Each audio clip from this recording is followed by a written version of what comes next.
All right, ladies and gentlemen, welcome back to the channel. We're putting on the trusty old Tesla hat. This is actually one of my favorite hats in this video because today Tesla stock is down 1.21% at the time of recording this video. This is a classic example of I told you so. Okay, not to like pat myself on the back here, but as I talked about almost every day over this weekend, okay, and even like last week, that you almost have to just forget about September. Like, weird shit is going to be happening that even if Tesla has good news, even if there's good news in markets, but there's a little bit of bad news, Wall Street's going to focus on that bad news. Now, we have a lot to get into here in this video. A ton of Tesla stock news, a ton of breaking news for the broader markets you need to know. The S&P is down 1.3%. It actually gapped down today. NASDAQ down 1.5%. IWM is the outperformer, up 1% today. Guys, this is purely seasonals. Okay? There is no justifiable reason, I'm going to put that in air quotes, to why the markets are reacting like this. Sure, there is like some news that you could say creates a little bit of uncertainty, but when you actually look at the bigger picture here, it's a positive outcome.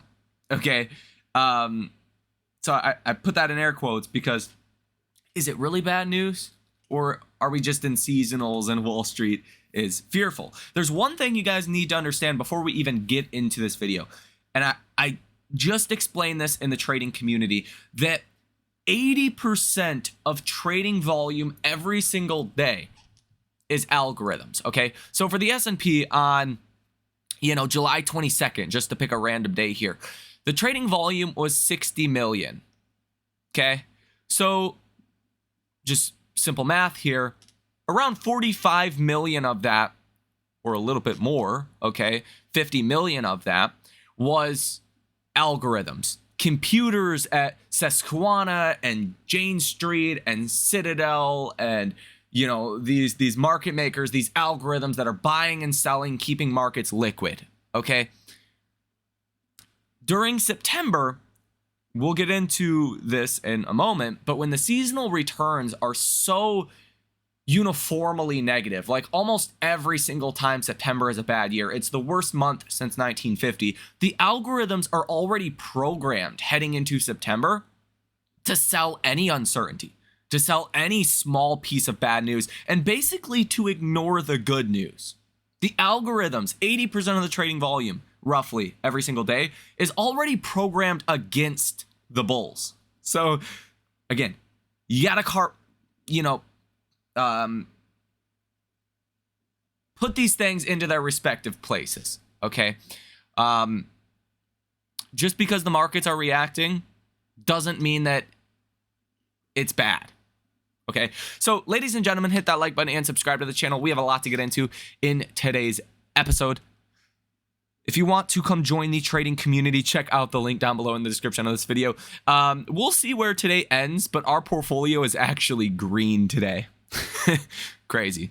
So yeah, link down below in the description of this video for that, and let's get started. Okay, so we're gonna start here. This is not the biggest piece of news today, but I want to go in order of timeline, okay? So some of the older news to the most recent news. Okay, first things first. The first ever customer deliveries of the new Model Y/L officially begin in China tomorrow. Stores have the first units lined up and ready to go. We know there's very strong demand in China that's going to fuel a strong Q3 and a strong Q4. Mixed with US demand that is surging, you're likely going to get, again, a strong Q3 and a strong Q4. I don't think a strong Q4 is priced into Tesla stock. So in the very short term, once we get out of September, that is an upside surprise. Now, Lars Morave says that Tesla's FSD take rate is increasing a lot. It's gone up from single-digit percentages on a lot of Tesla models to the teens now. On the Model S and X, the take rate is upwards of 50 to 60%. So this is a big moneymaker for Tesla. Obviously, the more takers we get of FSD, the faster the software improves, so on and so forth. And that's partially, I would imagine, why we've seen so much progress or progression in FSD in recent months. Now, Tesla will soon release new nickel-based battery cell technology that lets owners keep their daily charge limit at 90%, up from the current 80% recommendation, without significantly reducing battery longevity. Now, Tesla did release the Master Plan Part 4. There has been a little bit of pushback on this, that there hasn't been many specifics, like how many robots, like Optimus, Tesla plans to sell in the future, or vehicles, or more specific plans related to Tesla. Okay, Elon Musk commented on this and says that he will add more details to this. Okay, like projections into this. So there's going to be an updated version, but I just want to say here, I want to read this last paragraph. You can read the whole thing for yourselves. I recommend that you guys do, but keep in mind, it's going to be updated by Elon Musk. He said that about 2 hours ago, that he's going to add more details to this, specifically related to Tesla's long-term targets, as it probably should, okay? But it says here, the last paragraph, it says, today, we are on the cusp of a revolutionary period primed for unprecedented growth. And this time, it will not be a single step, but a leap forward for Tesla and humanity as a whole. The tools we are going to develop will help us build the kind of world that we've always dreamed of. A world of sustainable abundance by redefining the fundamental building blocks of labor, mobility, and energy at scale and for all. Like, come on, if you're not bullish on Tesla, you're not a visionary. You just don't see the future. I'm like convinced of that at this point. The bears on Tesla just really, you're probably not a good investor. Because yes, the timeline's going to vary. Maybe Tesla is not going to be ultra successful for 3 years or 5 years or 10 years. But ultimately, the destination is going to be huge. That looks certain at this point. Franz, in Jay Leno's Garage interview on the future vehicle design language at Tesla, says, quote, "We've been working on a lot of future design language in the studio, and it will be emerging soon. I'm super excited about that." So hinting at potentially different vehicle models coming. That's interesting because Tesla, almost at the same time that came out from Franz, has revealed a cyber SUV model in their new Sustainable Abundance video. The mini models can be seen in the back of the Tesla design studio behind the clay cyber cab in the video. Whether Tesla will release a cyber SUV remains to be seen, but based on these models, they've at least thought about it and came up with some designs. It looks like there could be a couple different cyber designs on the shelf. So if you look at the comment section of this, you're getting people that are kind of blowing these up to make them, look similar to what they could look like. So you have this one, which, be like a 3-row. Okay, some people are speculating there could be like a mini truck bed attached to the back, almost like the EV Hummer. I don't think that's three-row necessarily, but it has like a mini bed on it, right? Something like that, potentially. Any of these I think would be big sellers in the US. Okay, and these are more blown up images. Okay, so you can see little differences between the two, but these at the right price would be a big hit, because the fact of the matter is, I mean, if you have a wife and 4 kids, buying a Tesla is probably not the best choice for you and your family. Even like the new Model Y, if that comes to the US, or even the Model X, right? You do get that extra seating. It is possible, but it's not like a very comfy ride, okay? To say the least. Now, if you have 5 kids, none of those options even work, right? Really, in all reality, like, good luck getting car seats in. Like, no. You need something bigger. You need that 3rd row. So it excludes a certain portion of the population. Getting something like this out on the roads would, I think, be a big success. Now, Holmar's catalog on X says, what are the steps to achieve Master Plan Part 4? Scale, FSD, and Optimus, I guess, right? Elon Musk says those are the biggest factors. 80% of Tesla's value will be Optimus. And Optimus, the Tesla Optimus X account, does the salute emoji under Elon's comment. And now you can see Tesla Model Y L deliveries have officially begun in China. This is the first new Tesla vehicle model launch in China in nearly 5 years. Tesla has also released some new vehicle features in their software update 2025.32.3. Go ahead and look this over if you would like to, but this is one of the bigger ones, a low power mode. Okay, so you can disable features that draw power, which if your vehicle is going to be parked for extended periods, multiple days at a time, this is very advantageous. So you don't have a 80, 90%, 100% charged battery come back and it's 60% or 70%. And you're like, damn, where did all that power go? Okay. That, I think, is the biggest update. Now, Tesla has also started testing autonomous freeway driving with its customer robotaxis in Austin. A safety monitor was in the front seat. So, like Waymo, for an example, there's so much confusion between visual data and radar and LiDAR that they can't safely operate on highways. They maybe never will be able to. Whereas Tesla, with its more simplistic yet better approach, again, in my view, yet to be fully proven, I would say, long term, they are able to operate on the highway, which is very advantageous from getting to point A to point B. Tesla's auto sales soared in Turkey to a record high in August. Tesla sold 8,730 Model Ys, up 86% from the previous month, and 7x more BEVs than the number 2 brand in the country, and in a sharp contrast with some of the other sales trends in Europe. Little fun fact, Turkey is like Western Turkey. Like, man, I really want to go to Western Turkey, like Greece, that area.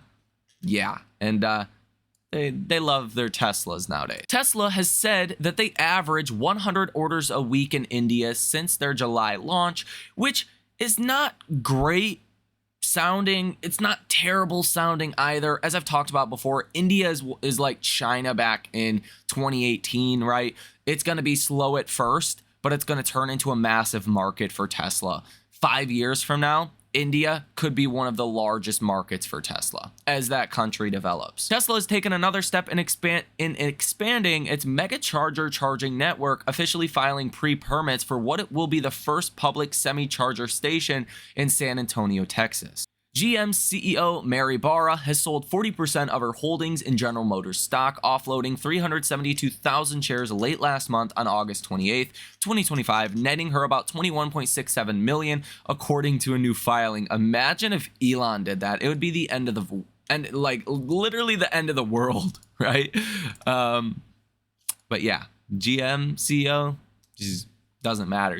You could see how there's such a bias on Tesla in a negative way. To me, that just screams to the upside potential in Tesla, but that's my thoughts on it. In option activity today from hedge funds and institutions, you have 60 different trades totaling $45.36 million with a positive order value of 34%. Volume is 51.74% calls expiring this Friday and 48.26% puts. So yeah, not the greatest numbers today, but are we surprised with September? Like we talked about this over this weekend, it was almost certainly going to, probably not start off a good day, right? To start off the worst month of the year from a seasonal perspective. Now, you do have 540,000 shares that are being covered today, which kind of offsets that negative option activity. Short interest of free float at 2.82%, $25.52 billion sold short in Tesla. And again, shares out on loan down 35.2% in the past 3 months. Short sellers really do not have an appetite to short Tesla. And again, with the markets down as much as they are, Tesla only being down 1.2, 1.3% right now is actually not bad at all. I think if we even had like a neutral market today, Tesla would be up a lot, because the fact of the matter is we've had some really good news today for Tesla. And, well, unfortunately, like Wall Street doesn't care about that. On days like today, the selling just takes over. But again, I want you guys to keep in mind, this is the moment where you sow your seeds of fortune, okay? You reap what you sow. If you're getting scared here, selling out, like trying to gamify, time the markets, you're not gonna reap what you sow, okay? Right now is your sowing opportunity, because I believe, not financial advice, just my opinion, we are going to have a very strong October, November, December. Like probably one of the strongest 3-month periods you have seen in a very long time. But you just can't get around September seasonals when 80% of the trading volume is done on average by algorithms. They're just going to indiscriminately sell. And that's just too much selling pressure to get around. Now, let's get into what is actually affecting markets today, why stocks are selling off. Okay, so it's a little bit weird. There's multiple different things going on today. Again, the Dow is down 0.88%, S&P is down 1.11%, NASDAQ down 1.34%, Russell 2000 down 1.1%, and the VIX up 13.28%. People are just hedging, again, because it's September, and there's a lot of indiscriminate selling from the algorithms, as we've talked about, okay? But there's really a couple different things going on today. First and foremost, I think one of the biggest things is Trump's tariff loss in court.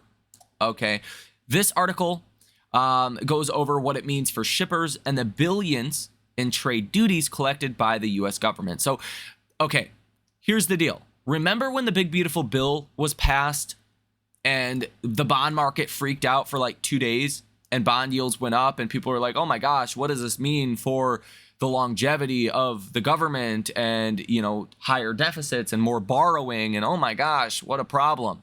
Well, that kind of went away because Trump and his tariffs were going to offset some of that. Now, is it really a big deal whether the deficit is $2.5 trillion or $3 trillion? Not really.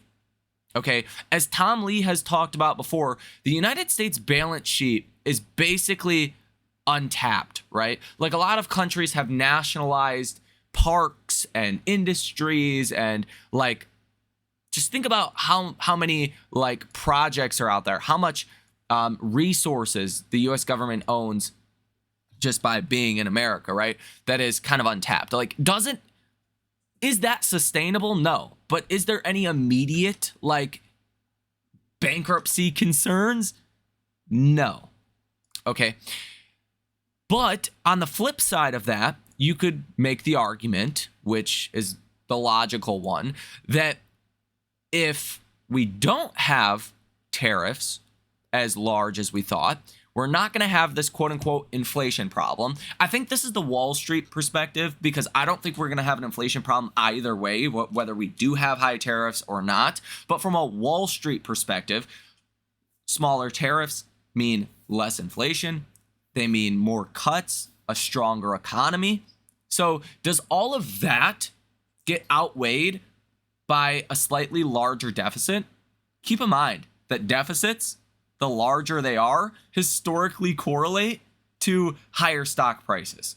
Because again, a deficit is the difference between, you know, how much revenue the government is bringing in versus how much they're spending. So that means they're actually going into more debt. There's more money creation. More money creation leads to higher asset prices. Okay, so keep that in mind. Historically speaking, higher deficits have led to higher stock prices.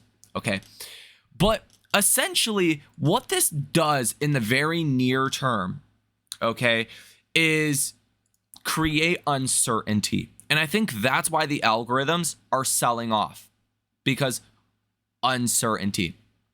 Now, it says here that the tariffs will stay in place until October 14th, until the Supreme Court makes a ruling on this. It says, quote, right now we have not heard anything much or seen any changes, said Paul Bashir, vice president for global supply chain for ITS Logistics. With Trump's tariffs still imposed until October 14th and the expected appeal by the Trump administration, shippers are sitting tight. Quote, most shippers are awaiting the appeal to the U.S. Supreme Court and its final decision. There has been a lot of front loading as well, so impact for now should be minimal, he said, referring to the period earlier this year when imports surged as businesses loaded up inventory to avoid tariff effective dates. Besson said today he believes the Supreme Court will uphold Trump's use of a 1977 emergency powers law to impose the tariffs on trading partners, and the administration has a backup plan if it does not. Okay, like, long story short, it just there's maybe some good and bad implications, but I think the good should outweigh the bad here, and the bad is really uncertainty. That's at least my take of this.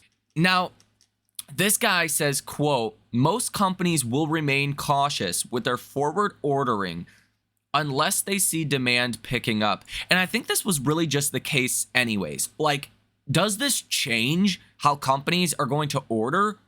Okay, no. Like, logically speaking, no. If you're a company and you're like, okay, 2 weeks ago or a week ago or 3 days ago, I thought I was going to pay XYZ tariff. Fine, great. You were going to order what you were going to order. Well, now today you're like, okay, maybe I don't have to pay those tariffs. Is that, you're still going to order what you were going to order regardless, just you may have better margins. Like, this doesn't change like how companies are going to order their products. If anything, it could make companies order more if the tariffs ultimately fall through. Now, here's a little bit of the change here. It says small businesses that use a third party like UPS, FedEx, or DHL brokers as the importer of record would face additional challenges. In these cases, the U.S. government would refund the third party, which must then create a process for refunding customers, according to Anthony. This could lead to significant delays for actual importers, even if the government process goes off without a hitch. But again, is this going to change how companies order? No. Like, you're either going to get a check back for the tariffs you've already paid, or you're not. Like, it's not going to cause a change. That's a crazy speculative jump to conclusions on Wall Street's part today. Like, I think it's actually pretty straightforward and simple. Like, this does not change the demand.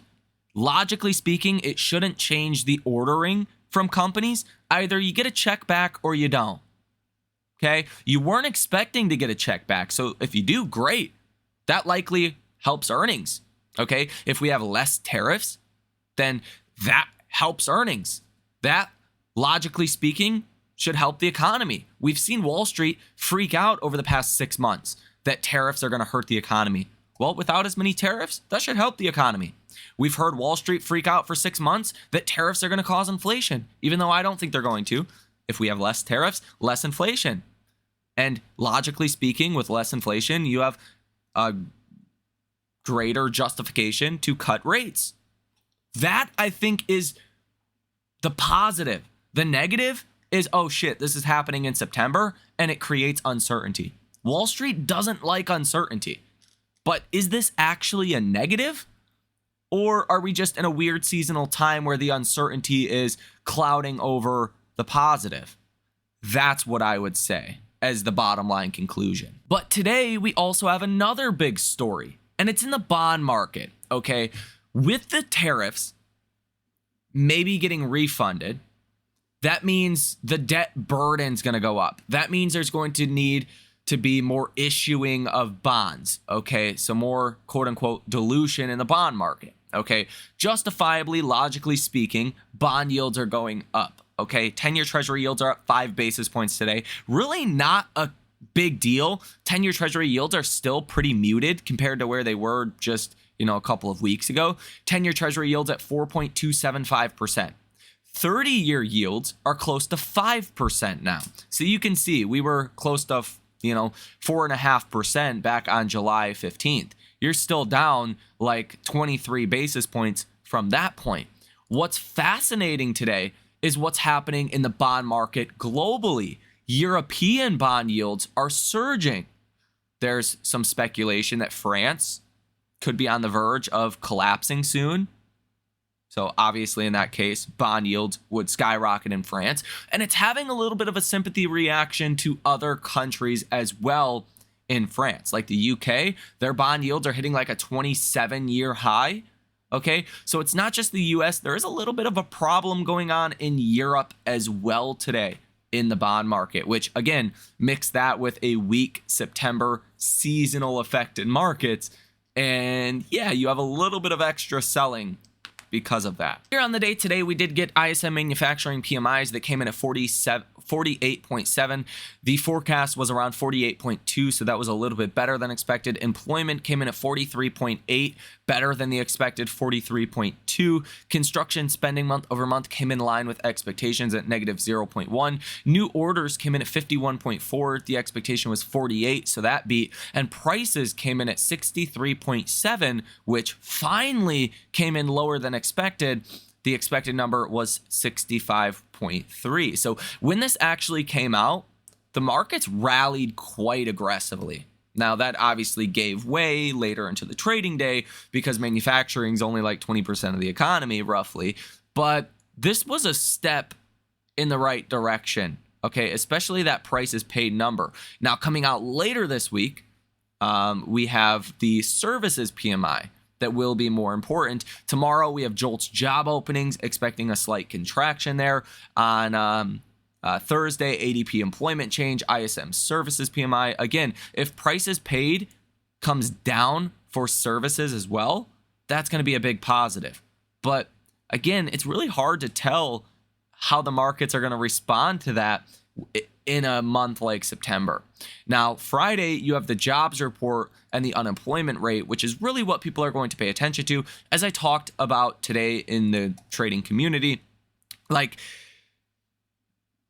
Trump fired the head of the BLS recently because he said the numbers were rigged and not real. So I think it's in Trump's best interest to get us a positive number. Like if what Trump was saying was correct, we're going to have a surprise to the jobs number, right? It's going to be a slap in the face to Trump if we have a really low jobs number and he just fired the head of the BLS.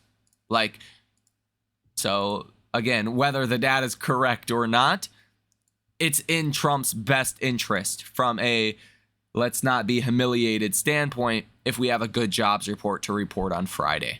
And that should be taken as a positive for markets. Here you can see today, Japan, their 30-year yield jumps to 3.25%, its highest level in history. So it's Europe, it's Japan, it's the US, all bond yields are kind of exploding today. And the US is on the lower side of it. Some countries are going up even more. Now, as Liz Ann Saunders says, September is historically the worst performing month for the S&P 500 since 1928. The index was down on average over 1%, posting gains only 44% of the time. By far the worst month for stocks. So the algorithms are already, again, programmed to like not buy stocks, to sell stocks whenever there's even the slightest bit of a problem or uncertainty. You can also see today the delinquency rate on U.S. commercial mortgage-backed securities for offices spiked to 11.7%, an all-time high. So again, add this to the list of worries that Wall Street has, and yeah, I'm not shocked today's a red day. Now, as Seth Golden says on X, the SPX has achieved 20 all-time highs in 2025. When the SPX has achieved at least 20 new all-time highs, it has never stopped there and always, 100% of the time, achieved at least 2 more new all-time highs in the calendar year.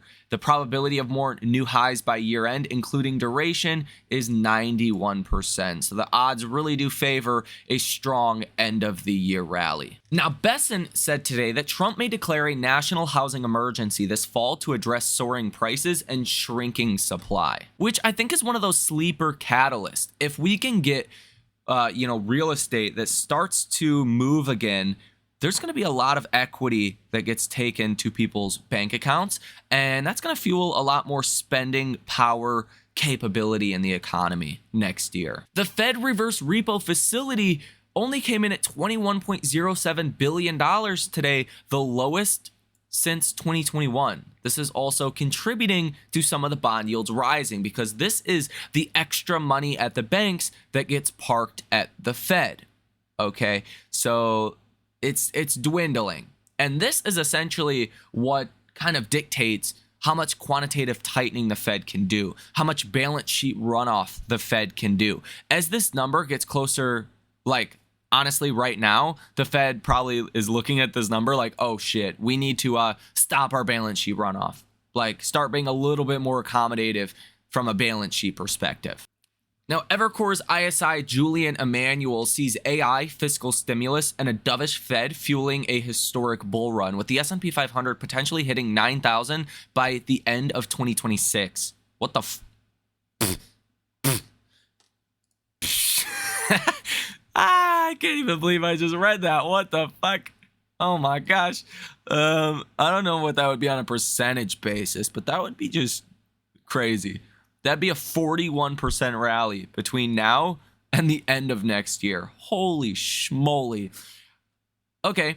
He raised its 2025 year-end target to 6,250 and projects 7,750 by 2026, calling near-term pullbacks buying opportunities. But Emmanuel warns the boom could end in, quote, the biggest bubble ever, as stretch valuation, sticky inflation, or weak growth could drag the index as low as 5,000. He argues AI's impact could surpass the internet, but stresses that risks remain. I respect the view, okay? I also think AI's impact could surpass the internet over time. But he's saying things could get real frothy here soon. And again, if you're positioned now and the S&P goes to 9,000 or anywhere close to that by next year, yeah, come on.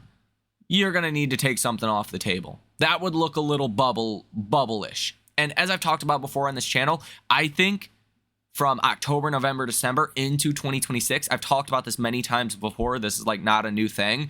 Maybe this is validation to some of my thesis, but I've said before on this channel many times, I think we could be entering into a euphoric market, not a bubble market, not like 2021 where even shit companies are going up, but like good companies that are executing, that are growing, that are profitable or getting close to profitability will excel.